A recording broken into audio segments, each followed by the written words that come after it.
Hello everyone, welcome to evergreen study. तो आज की वीडियो में हम क्लास 6 की हिस्ट्री का chapter number 2 from hunting gathering to growing food कि किस प्रकार से लोग पहले हंटिंग और गैदरिंग करते थे, शिकार और फ्रूट्स वगैरह होते थे उनको इकट्ठा करते थे और किस प्रकार से उन्होंने फूड को ग्रो करना स्टार्ट करा, उन्हें उगाना स्टार्ट करा। इस चैप्टर के अंदर हम वही रीड करने वाले हैं। तो चलते हैं हम अपनी वीडियो की ओर। तो फर्स्ट टॉपिक है the earliest people why were they on the move कि जो अर्लीस्ट पीपल थे, जो पहले वाले लोग थे, वो एक जगह से दूसरी जगह क्यों मूव करते थे। तो आपको पता है जो पहले के लोग थे 2 मिलियन ईयर्स एगो, तो लोग क्या करते थे, हंटिंग और गैदरिंग करते थे। तो हंटिंग करते थे और गैदरिंग, फूड गैदर्स उन्हें बोला जाता है, जो फूड को इकट्ठा करके खाते थे, जो फॉरेस्ट के प्रोडक्ट होते थे उन्हें खाते थे, जैसे फ्रूट्स हो गए, नट्स हो गए और सीड्स हो गए। वहीं हंटर्स कौन होते थे, जो कि शिकारी होते थे, जो एनिमल्स का प्रे करते थे, शिकार करते थे और उन्हें ही खाते थे। वाइल्ड एनिमल्स को मारते थे और उन्हें खाते थे। और उस समय में फिशिंग भी लोग करा करते थे। लेकिन वो लोग एक जगह से दूसरी जगह घूमते क्यों थे, अभी नहीं देखते हैं। तो क्या है, एक जगह पर वो रह रहे हैं, मतलब कि वो एक फॉरेस्ट में रह रहे हैं गैदर्स लोग। तो क्या है, वो एक जगह पर रहते रहते वो सारे प्लांट्स होते हैं, जैसे फ्रूट्स वेजिटेबल, उन्हें खा जाते हैं। तो क्या हो जाता है, उनके रिसोर्स हैं वहाँ पर ख़त्म हो जाते हैं, इसलिए उन्हें एक जगह से दूसरी जगह मूव करना पड़ता है। वहीं सेकंड रीज़न क्या है, plant bear different fruit in different season. क्या है, हमें एक जो हमारा फ्रूट्स होता है, जैसे एप्पल ही मान लो, तो वो सर्दियों के मौसम में उगता है, तो हमारे खाने की इच्छा होती है, तो हमें क्या है, एक जगह से दूसरी जगह जाना पड़ता है। तो इसलिए क्या है, लोगों को सर्दियों के मौसम में होता है, जैसे हमारे यहाँ कश्मीर में होता है, तो इसलिए हमें कश्मीर में जाना पड़ेगा वो खाने के लिए। तो इसलिए उसमें हमें क्या, लोगों के लिए इतनी फैसिलिटी तो एप्पल खुद चल के आए और ऑर्डर करके आए, तो उन्हें क्या एक जगह से दूसरी जगह मूव करना पड़ता था। थर्ड रीज़न था कि वाटर के रिसोर्स के लिए। आपको पता है एक पीरियड रिवर होती है और एक सीजनल रिवर होती है। पीरियड रिवर उसे बोला जाता है जो पूरे सालों साल बहती है, और सीजनल रिवर उन्हें बोला जाता है जो कि एक मौसम में, एक सीज़न में ही बहती है खाली, और वो सूख जाते हैं फिर रुक जाते हैं कहीं। तो इसलिए क्या है, सीजनल रिवर के कारण उन्हें क्या एक जगह से दूसरी जगह मूव करना पड़ता था। फोर्थ रीज़न है जो एनिमल्स होते थे, वो भी क्या है, डियर मान लो आप, डियर ग्रास खाता है, तो वहाँ की ग्रास है वो ख़त्म हो गई, तो वो भी मूव करेंगे, इसलिए साथ के साथ क्या है, जो हंटर्स होते थे उन्हें भी मूव करना पड़ता था। इसलिए वो 4 रीज़न है, इनकी वजह से जो लोग हैं वो एक जगह से दूसरी जगह मूव करते थे। फर्स्ट रीज़न है उनके रिसोर्स ख़त्म हो जाते थे। सेकंड रीज़न है जो फ्रूट्स होते हैं डिफरेंट डिफरेंट सीजन में उगते हैं, इसलिए उन्हें घूमना पड़ता था। थर्ड रीज़न है वाटर के रिसोर्स के लिए। और चौथा रीज़न है जो एनिमल्स होते हैं वो खुद ही मूव कर जाते थे, इसलिए उनके प्रे करने के लिए क्या है, हटा मूव करना पड़ता था। लेकिन हमें ये कैसे पता चला है कि वो, अब देखते हैं how do we know about these people. लेकिन अब हमें जो उन पीपल्स के बारे में है, हंटर्स और गैदर्स, हमें कैसे पता चला वो हंटर्स से, वो गैदर्स से। तो वो हमें पता है, आर्कियोलॉजिस्ट को उनके एविडेंस मिले हैं जिसके मुताबिक हम बता सकते हैं कि वो हंटर्स है या गैदर। जैसे गैदर्स के हथियार कैसे होंगे, मोटे मोटे होंगे। वही हंटर के जो टूल्स वगैरह थे वो कैसे होंगे, वो शार्प होंगे, जिससे कि एनिमल्स है वो ईजिली मर जाता होगा। इसलिए आर्कियोलॉजिस्ट को पता चलता है कि वो क्या है, डिफरेंट डिफरेंट क्या बनाते थे, टूल्स बनाते थे, स्टोन टूल्स बनाते थे, जैसे कि वो स्टोन की हेल्प से बनाते थे, वुड की हेल्प से बनाते थे और बोन की हेल्प से बनाते थे हथियार, जिससे कि वो लॉन्ग लॉन्ग ईयर्स तक वो जो उनके हथियार है वो चल सकें। क्योंकि उस समय में कोई भी मेटल वगैरह था वो आविष्कार नहीं हुआ था, इसलिए उनको इसी पे डिपेंड थे वो। अब देखते हैं जो टूल्स होते थे वो डिफरेंट डिफरेंट बनाए जाते थे, वुड से बनाए जाते थे, स्टोन से, पत्थरों से बनाए जाते थे और बोन से बनाए जाते थे, वुड से बनाए जाते थे।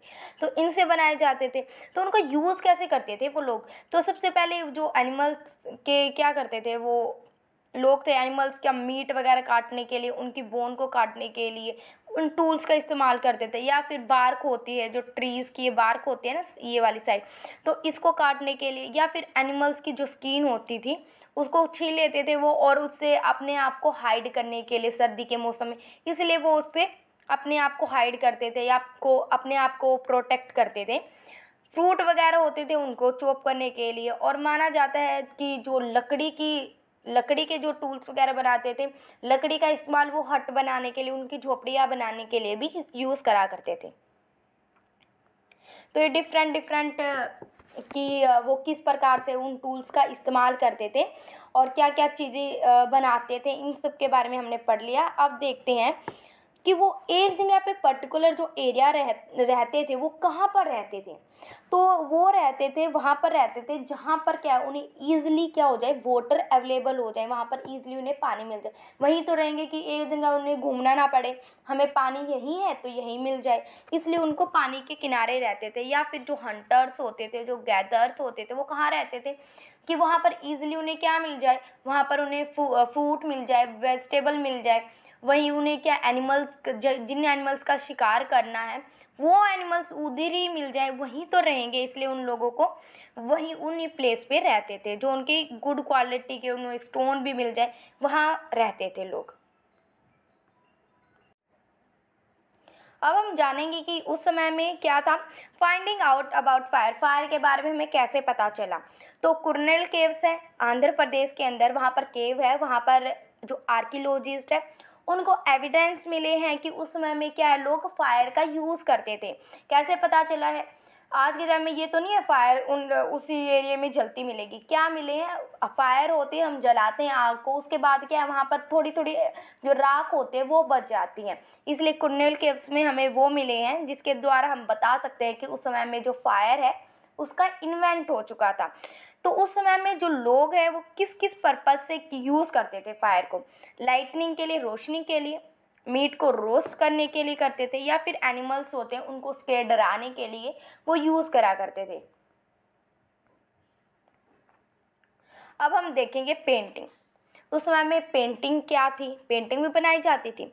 तो हमें मध्य प्रदेश के भीमबटका में और उत्तर प्रदेश में साउथ पार्ट में हमें कुछ पेंटिंग्स मिली हैं जिसके द्वारा हम बता सकते हैं कि उस समय में क्या है, पेंटिंग भी लोग करा करते थे, उन्हें स्किल थी उस समय की पेंटिंग के बारे में। तो हमें पेंटिंग के द्वारा भी हमें एविडेंस मिले हैं कि लोग हंटिंग और गैदरिंग करते थे। जैसे कि लोग क्या है अपने पर्टिकुलर जो काम करते थे वही तो पेंटिंग बनाते थे उस समय में। तो क्या करते थे, जैसे कि आप देख रहे हो इस पेंटिंग के अंदर कि वो हंटिंग कर रहे हैं, जिससे कि हमें पता चला है कि लोग हंटिंग भी करते होंगे, गैदरिंग करते होंगे। तो कुछ ऐसी पेंटिंग मिली है जिसके हम कह सकते हैं कि वहाँ पर क्या है, हंटिंग और गैदरिंग करते थे। और वहाँ पर रॉक शेल्टर्स में भी कुछ हमें पेंटिंग्स मिली है। तो स्टोन एज आप देखते हो हर जगह अलग अलग स्टोन के बारे में आप देख रहे हो। तो ये कैसे पता चला है कि ये स्टोन इस एज का है, ये स्टोन इस एज का है, ये स्टोन इस एज का है, तो ये हमें पता चला है। तो हमने उसका ना क्लासिफिकेशन है स्टोन्स का, वो 3 हिस्सों में डिवाइड कर दिया है, एक पैलोलिथिक, एक मीसोलिथिक और एक नियोलिथिक। पैलोलिथिक उन्हें बोला जाता है, पैलो का मतलब ही ओल्ड होता है और लिथिक का मतलब होता है स्टोन। पैलोलिथिक मतलब ओल्ड स्टोन, मीसोलिथिक मतलब मिडल स्टोन, न्यू मतलब न्यू स्टोन। इनके नाम से ही पता चल रहा है। तो पैलोलिथिक उन्हें बोला जाता है जो 2 मिलियन ईयर्स एगो, सब 2 मिलियन ईयर्स एगो से लेके 12,000 साल के बीच तक जितने भी स्टोन टूल्स थे उन्हें पैलोलिथिक बोला जाता है, जो कि मोटे मोटे होते थे, उनकी कोई शेप, आकार, कोई डिज़ाइन नहीं दे रखा था उन्होंने। मीसोलिथिक उन्हें बोला जाता है जो 12,000 से लेकर 10,000 के बीच के स्टोन थे, मतलब उनमें थोड़ा सा डिज़ाइन था बट इतना भी डिज़ाइन नहीं था। न्योलिथिक उन्हें बोला जाता है जिन्हें जो कि 10,000 ईयर से लेकर अब तक जो चल रहे हैं। जैसे कि उनके शार्प, तो उनकी ये होती थी, शार्प नोक होती थी, उसके साथ ही क्या होते थे उनमें अच्छे अच्छे डिज़ाइन होते थे, डिज़ाइन वगैरह कर रखे थे, जिससे कि हमें पता चलता है कि न्योलिथिक स्टोन है, एज थी ये मीसोलिथिक और ये पैलोलिथिक। ठीक है। तो क्या होता है, एकदम से इन्वायरमेंट में चेंज होने लग जाता है। इन्वायरमेंट में चेंज मतलब कि एकदम से क्या है, सर्दियों का मौसम हो रहता था, कोल्ड मौसम था, एकदम से क्या हो जाता है, एकदम से हॉट मौसम हो जाता है। जैसे कि अराउंड 12,000 ईयर्स एगो क्या हो जाता है, जो क्लाइमेट में चेंज हो जाता है, जो क्लाइमेट था वो वार्म होने लग जाता है, गर्म होने लग जाता है, जिसमें कि अलग अलग, जैसे गर्म मौसम होगा तो क्या है, आप देखते हो हमारे जो गर्मियों के मौसम में क्या होता है, ज़्यादातर फसल उगती हैं। तो उस समय में क्या थी, एकदम से जो ग्रास लैंड है वो उगने लगी थी। ग्रास लैंड उगेगी तो क्या हो जाएगी, बहुत नंबर्स इंक्रीज हो जाएंगे एनिमल्स का, कि वो बहुत लंबे समय तक अब जीवित रह जाएंगे, क्योंकि क्या है, हर एक पर्टिकुलर एरिया में क्या है, ग्रास उगने लगी है, जिसके लिए क्या है, deer, antelope, goat, sheep and cattles के लिए क्या है, बहुत लंबे समय तक वो जीवित रह जाएंगे। और वही हर्डिंग होते हैं। हर्डिंग कौन होते हैं, जो पशुपालक होते हैं, जो एनिमल्स को रेयर करते थे, रखते थे। तो उनके लिए भी स्थिति अनुकूल हो जाएगी, क्योंकि उन्हें एक जगह से दूसरी जगह घूमना नहीं पड़ेगा। अच्छा, यहाँ की ग्रास खत्म हो गई, अब दूसरी जगह जाना पड़ेगा, नहीं, उन्हें क्या है, वहीं उसी हिस्से में उनको ग्रास मिल रही है, तो उनके लिए भी क्या है, वो जो टाइम था वो अच्छा रहा था उनके लिए। Fishing also about become important for the people, और उस समय में जो लोगों के लिए फिशिंग भी बहुत इम्पोर्टेंट बन चुका था। The beginning of farming and the herding, क्या है, हमने अपनी हमारे जो चैप्टर का नाम था वही तो था, क्या था, कि किस प्रकार से लोग थे वो फूड को ग्रो करने लगे हंटिंग और गैदरिंग के बाद। तो हमने हंटिंग और गैदरिंग पढ़ा, फायर के बारे में पढ़ा, हमने पेंटिंग्स के बारे में पढ़ा। तो अब हम देखेंगे उस समय में जो फार्मिंग थी वो एकदम से स्टार्ट कैसे हो गई। तो बोला जाता है कि एकदम से क्या होता है, नेचुरली क्या होता है, हर जगह कुछ एरियाज़ में क्या हो जाता है, जो ग्रेन है अपने आप उगने लग जाते हैं, जैसे वीट, बर्ली, जौ वगैरह, चावल, गेहूँ, इनकी ना सब कॉन्टिनेंट में हमारे कुछ प्रायद्वीप में क्या होने लग जाते हैं, अपने आप ही क्या हो जाते हैं, फार्मिंग, वहाँ पर गेहूँ वगैरह उगने लग जाते हैं। जिसके बाद लोग हैं एंड जो वीमेन और चिल्ड्रन हैं वो कलेक्ट करने लग जाते हैं ग्रेन्स, और धीरे धीरे उन्हें क्या है, उगाना भी सीख लेते हैं। इसलिए क्या, लोग वहाँ पर फार्मिंग करना स्टार्ट कर देते हैं। और उस समय में क्या है, फार्मिंग तो करने लगे, साथ ही साथ जो टेम एनिमल्स होते हैं, टेम एनिमल्स उन्हें बोला जाता है जो घूमते आवारा वगैरह, जैसे गाय वगैरह आप देखते हो वो घूमती रहती हैं, तो उन्हें टेम एनिमल्स बोला जाता है।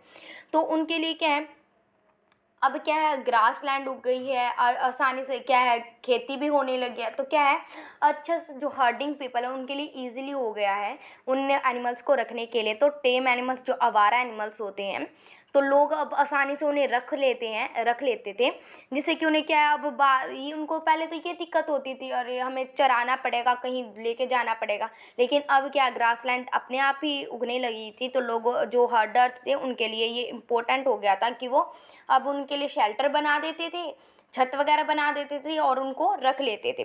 तो ये क्वेश्चन आ जाता है कि फर्स्ट एनिमल्स कौन सा था, जो टेम एनिमल्स था, जो कि शेल्टर में जो हर्डर थे उन्होंने रखा, तो वो था डॉग था। बाद में शीप, गोट, कैटल ये आने लगे थे, और वो ग्रास खाते थे, और हर्डर्स के लिए वो था, ईजी था कि उन्हें रख पाना। तो हर्डर्स, जो हर्डरिंग थी और फार्मिंग थी वो उस समय में होने लगी थी, 12,000 ईयर्स एगो के बाद स्टार्ट हो गई थी, ठीक है। अब न्यू वे ऑफ लाइफ, अब लोग क्या है, एक नई लाइफ जीने लगे थे। क्यों? क्योंकि फार्मिंग और हर्डिंग स्टार्ट हो गई थी। अब क्या है, उन्हें एक जगह पर क्या फसल उगा रहे हैं, तो उन्हें एक जगह पर लंबे समय तक रुकना पड़ता था। क्यों रुकना पड़ता था?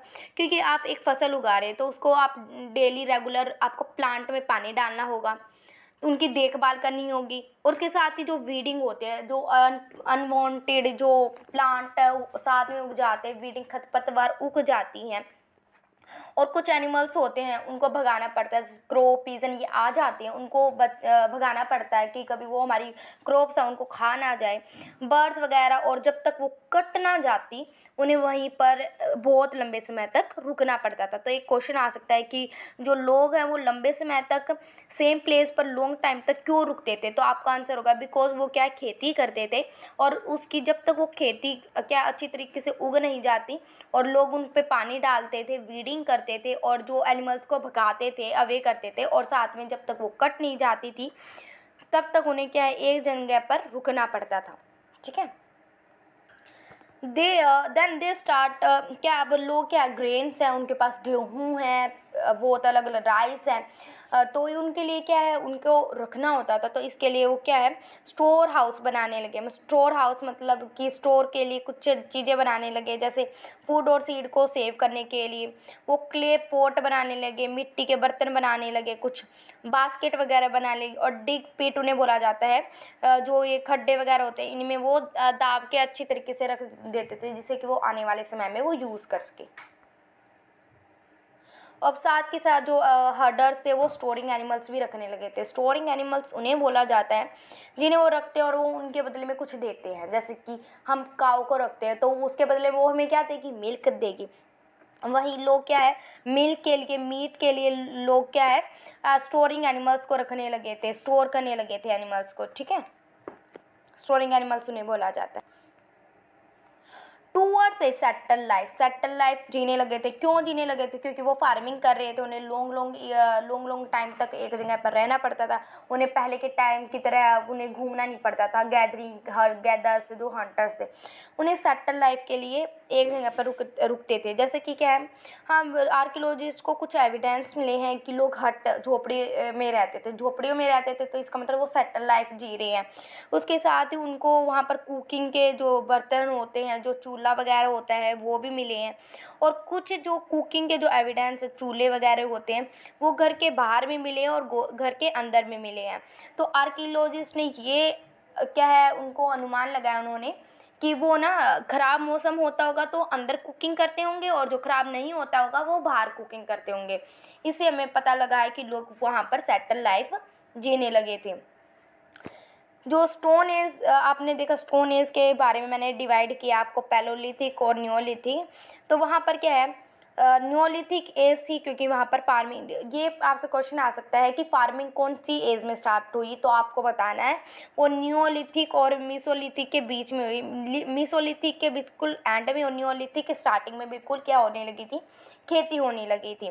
तो वहाँ पर न्योलिथिक टूल से हमें क्या है, बहुत पतले, मैंने बताया था ना, पतली नोक वाले टूल्स होते थे न्योलिथिक। तो वहाँ पर मोटार्स और पेस्टल्स क्या होते हैं, जो ओखली और मुसल होते हैं, जो हमारे घर हम अदरक वगैरह कूटने के लिए जो बर्तन होता है ना, वो यूज़ करते थे।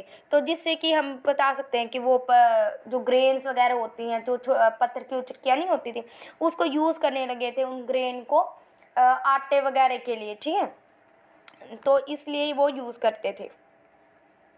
और ये सेटल लाइफ के बारे में कुछ एविडेंस है कि वहाँ पर वो मसूल और ओखली का इस्तेमाल कर रहे हैं, वो ग्रेन को पीस रहे हैं। वहाँ पर हट मिली है हमें, कुकिंग के पोट वगैरह मिले हैं, चूल्हे वगैरह मिले हैं, वो हमें सेटल लाइफ के बारे में बता रहे हैं। और साथ में हमें एथन पोट मिले हैं, जो कि स्टोरिंग थिंग्स, जो स्टोर करने के लिए पोट होता है, एक इत्रन, जो हम कुछ सामान होता है उसको स्टोर करने के लिए एथन पोट, अच्छी क्वालिटी के स्टोन वो पोट होते हैं, बर्तन होते हैं, उनमें स्टोर करते थे। वहीं लोग क्या है, वीविंग करने लगे थे, जो कपड़े हैं उनको सीलने लगे थे अच्छी तरीके से। तो इससे हमें क्या पता चलता है कि लोग क्या है, वहाँ पर सेटल लाइफ जीने लगे थे। अ क्लोजर लुक, अब मेघर है, मेघर एक जगह का नाम है जहाँ पर लोग क्या है, वहाँ पर अच्छी तरीके से रहने लगे हैं, क्योंकि वहाँ पर बर्ली, वीट और जो राइस की खेती वहाँ पर होने लगी है। साथ में क्या, लोग शिप और गोट को भी रखने लगे हैं। और वहाँ उस विलेज के अंदर, मेघर के विलेज के अंदर, हमें बहुत सारे क्या एनिमल्स के बोन भी मिले हैं, जिससे कि हमें पता लगता है वहाँ पर सेटल लाइफ जी रहे हैं लोग। और जो मेघर है वहाँ पर जो घर मिले हैं हमें स्क्वायर और रेक्टेंगल शेप के मिले हैं। और वहाँ पर लोग की उनकी धारणा ये थी कि यदि कोई आदमी मर जाता है तो पूर्ण जन्म होता है। पूर्ण जन्म मतलब लाइफ आफ्टर दैट, कि मरने के बाद भी लाइफ होती है। उसके लिए क्या करते थे लोग, जो उनकी कब्र होती थी उनके अंदर ना उनका सामान रख देते हैं। गोट, हमें गोट भी मिली है रखी, या फिर सोना चांदी भी रख देते थे। उस समय में तो सोना चांदी नहीं होता था, लेकिन कुछ चीज़ें जैसे बोन्स की जो चीज़ें होती थी उसको रख दिया करते थे, जिससे कि क्या है, वो आने उनका जन्म होगा तो उन्हें यूज़ कर लेंगे बाद में जाके। उसके साथ ही जो बुरल साइट भी हमें मेघर में मिली हैं। तो ये था आपका chapter. Thank you for watching. If you like our video then like, share and subscribe my channel. आपको कोई भी क्वेरी हो तो आप मेरे कमेंट सेक्शन में पूछ सकते हैं, तो मैं आपका जवाब ज़रूर से ज़रूर दूंगी। Thank you for watching.